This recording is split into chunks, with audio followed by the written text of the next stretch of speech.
Todo comenzó con un susurro, no de esos que arrastra el viento o la memoria, sino de los que se cuelan por la rendija de la puerta cuando alguien cree que estás dormida o demasiado vieja para escuchar.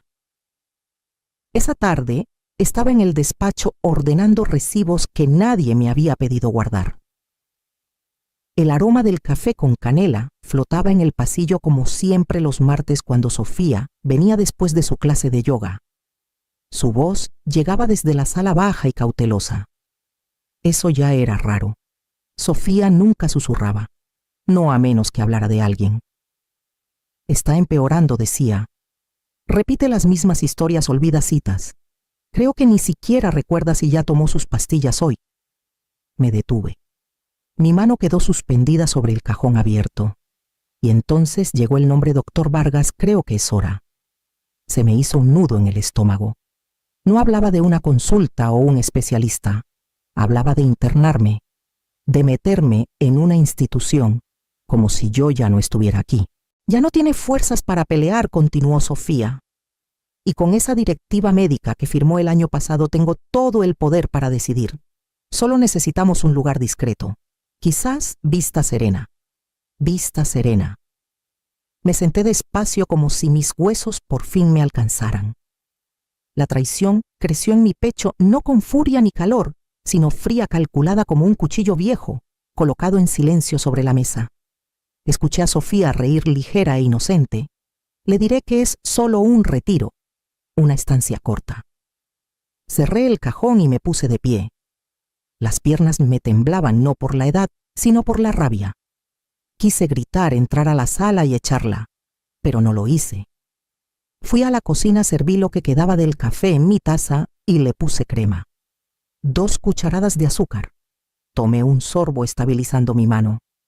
Ella pensaba que me estaba desvaneciendo, pero lo que no sabía, lo que nunca se le ocurrió preguntar, era que yo era la dueña de Vista Serena. Siempre me han llamado olvidadiza.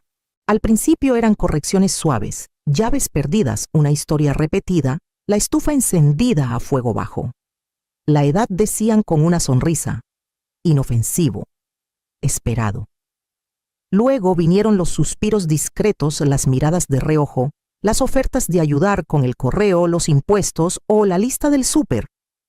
Sofía empezó a mencionar el poder notarial en charlas casuales, como quien pregunta si regué las plantas.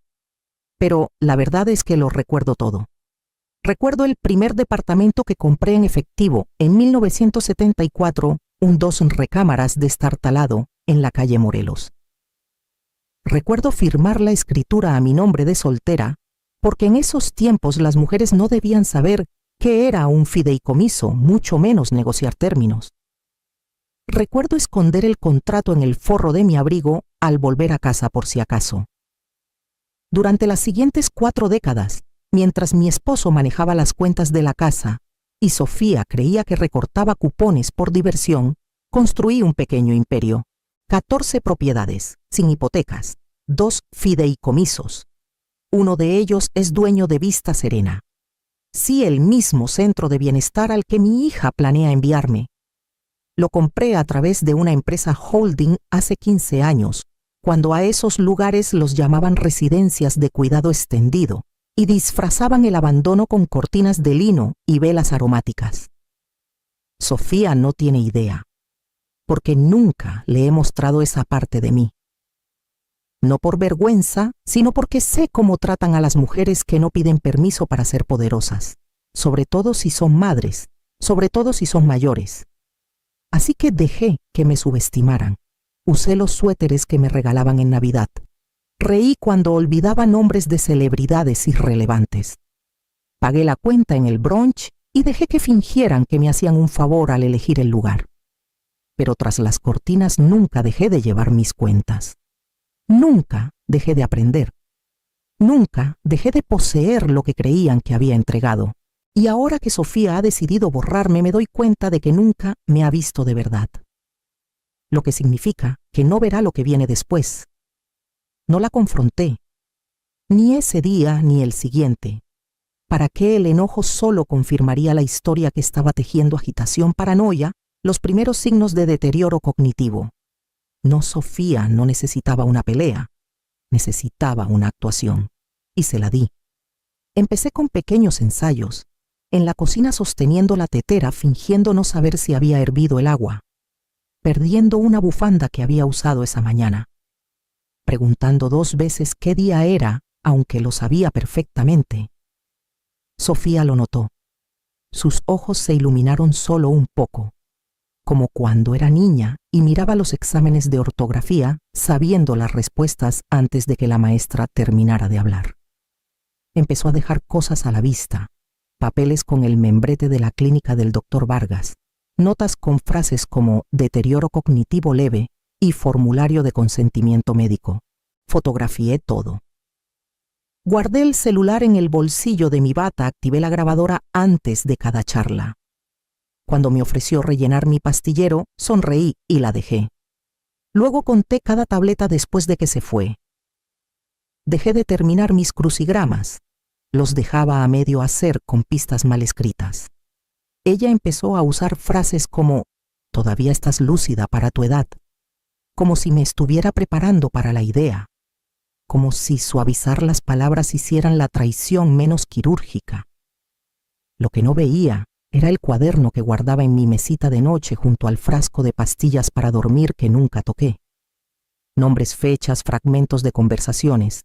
Un archivo creciente de pruebas de que no estaba confundida, estaba preparándome.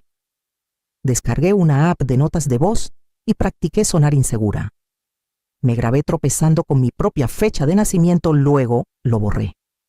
Cuando lo hice perfecto, lo guardé en una carpeta llamada ensayos, porque eso era ahora. Una producción. Ella escribía el guión, pero yo dirigía el final.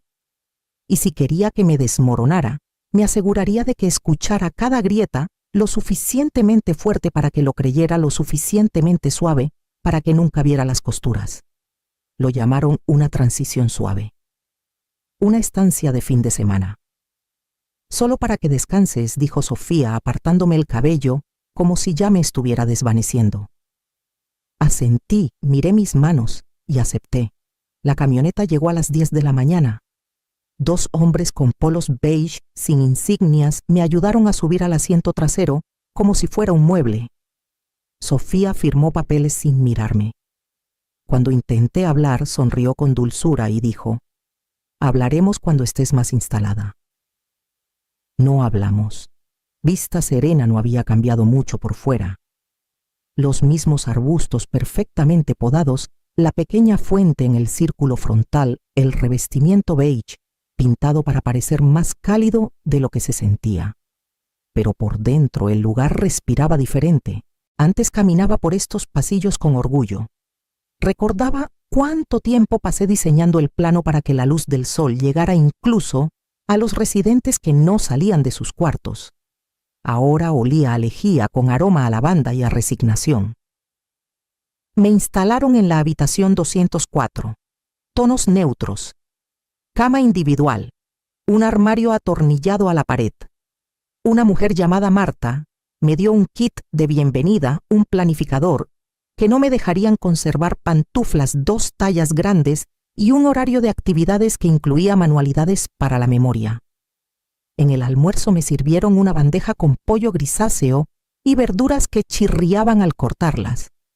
Me trajeron 2 pastillas con la comida, una rosa, una amarilla y un vaso de agua. Las escondí bajo la lengua y luego las escupí en una servilleta que tiré por el inodoro. Luz me encontró durante las rondas de la tarde. No dijo mi nombre, pero sus ojos sí lo hicieron. Había sido enfermera aquí durante 12 años.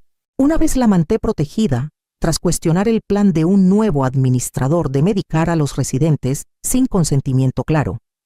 «No deberías estar aquí», susurró mientras ajustaba el manguito de presión arterial. «Estoy», dije, «pero no como creen». Sus ojos no se movieron, pero su mano apretó la mía ligeramente. Eso fue todo lo que necesitábamos. Esa noche observé el pasillo desde la rendija de mi puerta contando pasos, memorizando rutinas. Ya no se sentía como hogar. Se sentía como algo que había sido mío. Y ahora era suyo. Luz empezó a pasarme notas. papelitos doblados escondidos bajo mi bandeja de comida, metidos detrás del arreglo floral de plástico en el alféizar, sin nombres, solo números de habitación, fechas iniciales, pistas. Una noche vigilada tras repartir los medicamentos y cuando los pasillos se silenciaron, entró a mi cuarto con el pretexto de revisar mis signos vitales. Dejó la puerta entreabierta y habló bajo. Hay otros, dijo, algunos eran tan lúcidos como tú. 2 meses después, palabras arrastradas, sillas de ruedas, puertas cerradas. Las familias dejan de venir, dejan de preguntar. No respondí. No era necesario. En los siguientes días comencé a hablar con los residentes con cuidado en voz baja. En la sala de televisión durante la hora de manualidades en el sendero del jardín cerca de la reja trasera. Uno había sido traído por una sobrina que no veía en años. Otro tras que sus hijos adultos dijeran que erraba, aunque vivía en un condominio con portero. Ninguno tenía copias de sus registros médicos. La mayoría no recordaba haber firmado papeles de ingreso. Y siempre había un vínculo con Vargas. Él venía 2 veces por semana. Portapapeles en mano con un encanto justo lo suficiente para cubrir el hedor que ocultaba. Lo vi pasar de cuarto en cuarto notando quién resistía, quién cuestionaba, quién olvidaba. Lo llamaba seguimiento del declive. Yo lo llamé cacería de obediencia. Nunca se trató de cuidado. Era contención. Obediencia química disfrazada de preocupación. Vista Serena se había convertido en un filtro identificar a los incómodos, despojarlos de su autonomía y vender la ilusión de seguridad a quienes querían olvidarlos. Mi hermana Sofía había dado el primer pago de buena gana. Otros también lo habían hecho.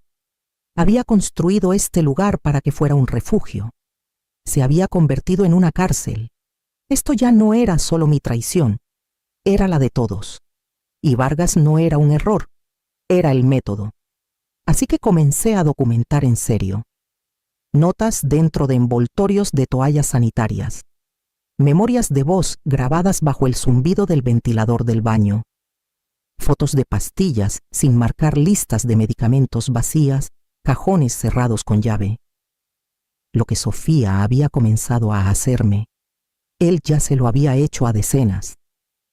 Me dejaron volver a casa por el fin de semana para facilitar la transición. Sofía dijo que era para darme consuelo.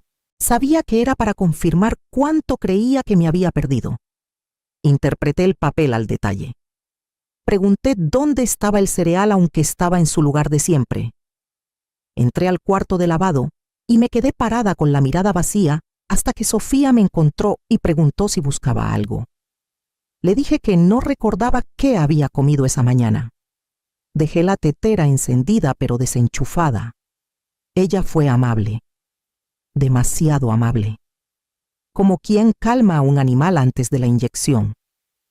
Ese domingo por la mañana dejé un estado de cuenta de un banco 1 que Sofía no había visto sobre la mesa del comedor, junto a una chequera abierta y un bolígrafo.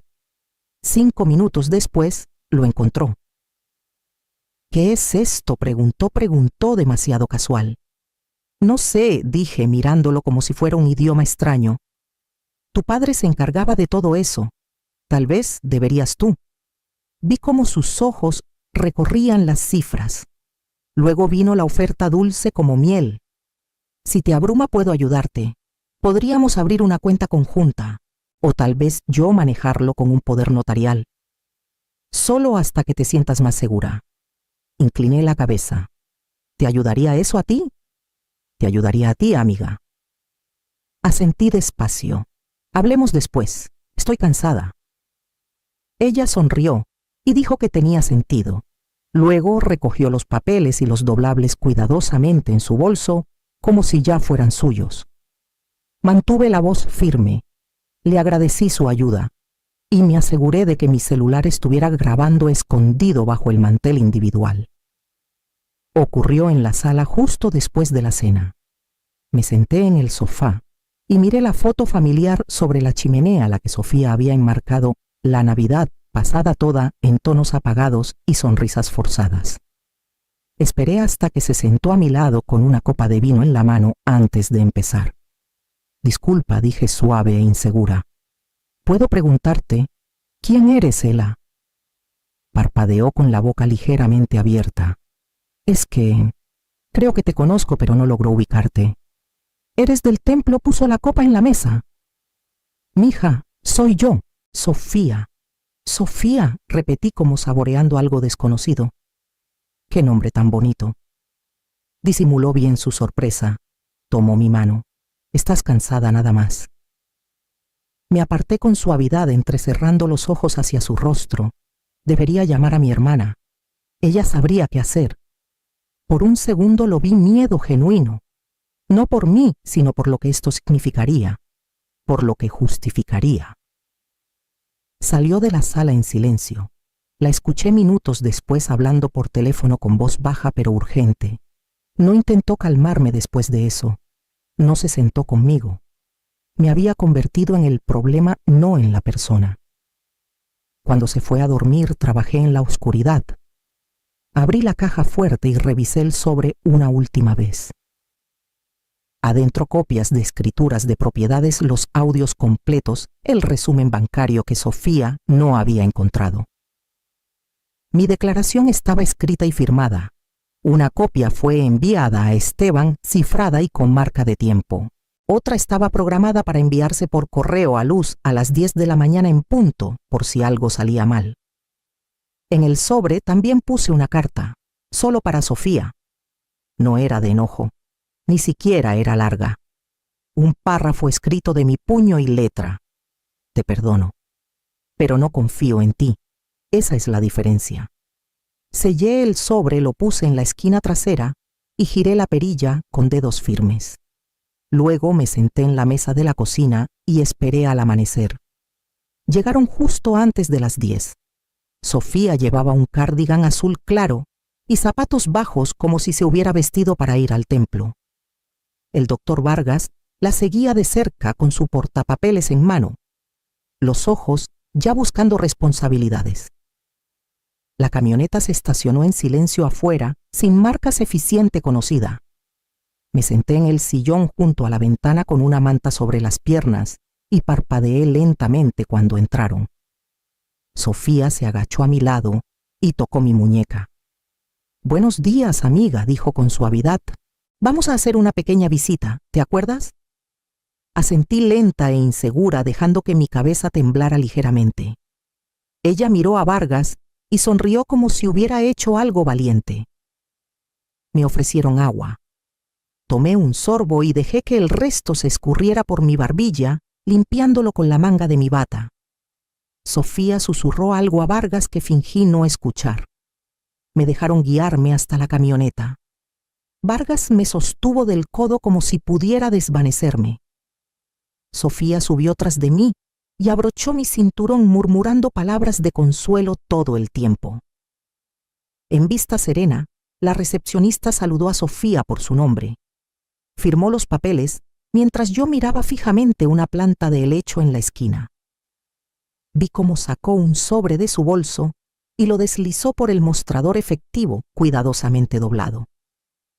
La vi marcar una casilla etiquetada «Visitas restringidas» y escribir su número de teléfono debajo.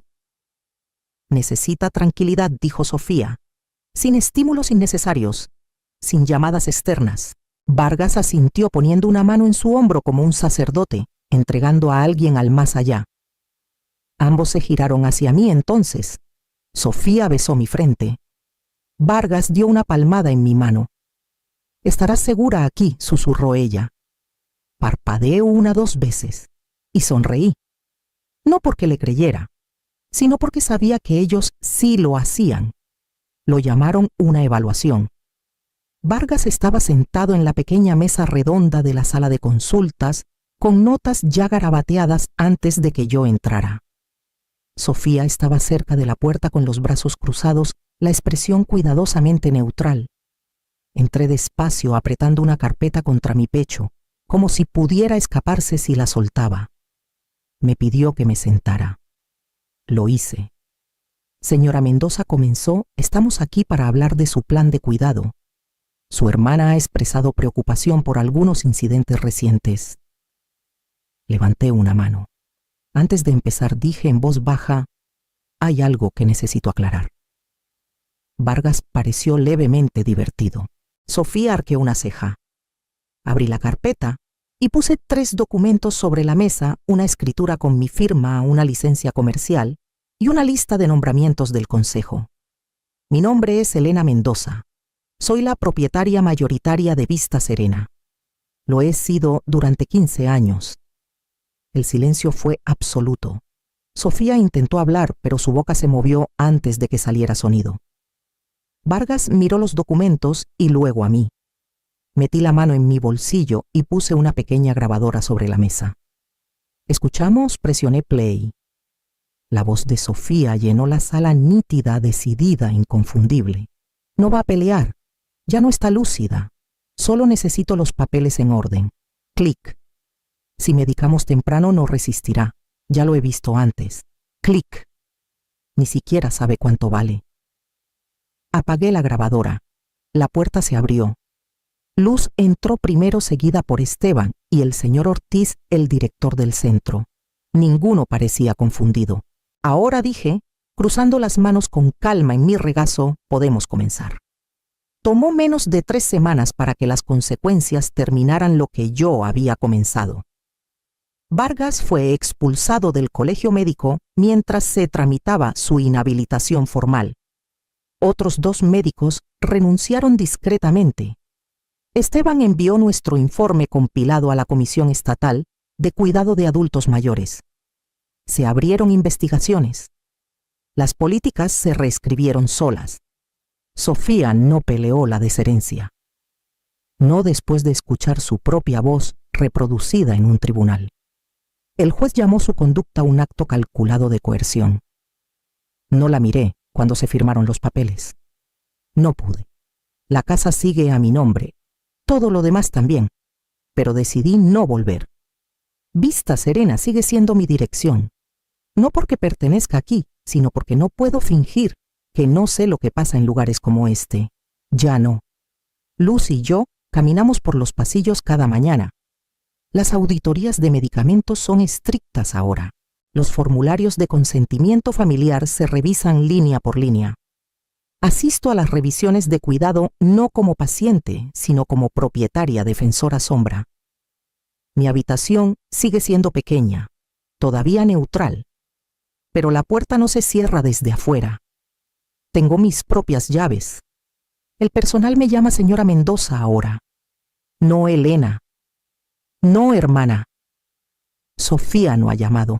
No lo hará. A veces me pregunto si hubo un momento, solo uno, en el que pudo haber elegido un camino diferente. Si yo hubiera ofrecido confianza antes, si ella hubiera pedido ayuda en lugar de tomarla. Pero ese momento, si alguna vez existió, ya pasó hace mucho. Ahora solo queda silencio, donde antes estaba su voz, y una paz que se siente ganada, pero no suave.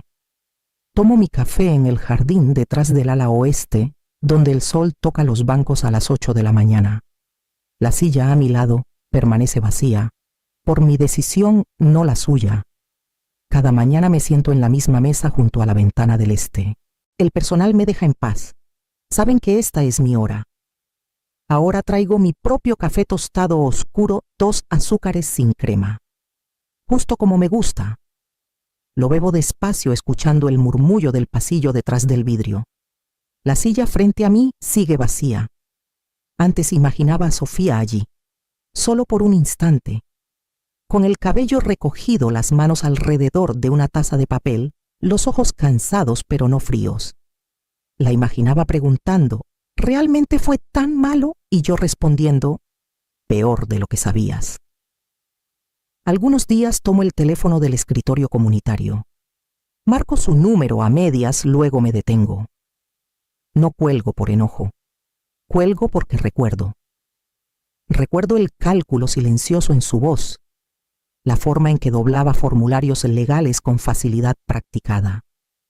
El sobre de efectivo que deslizó por el mostrador sellando mi destino con una sonrisa.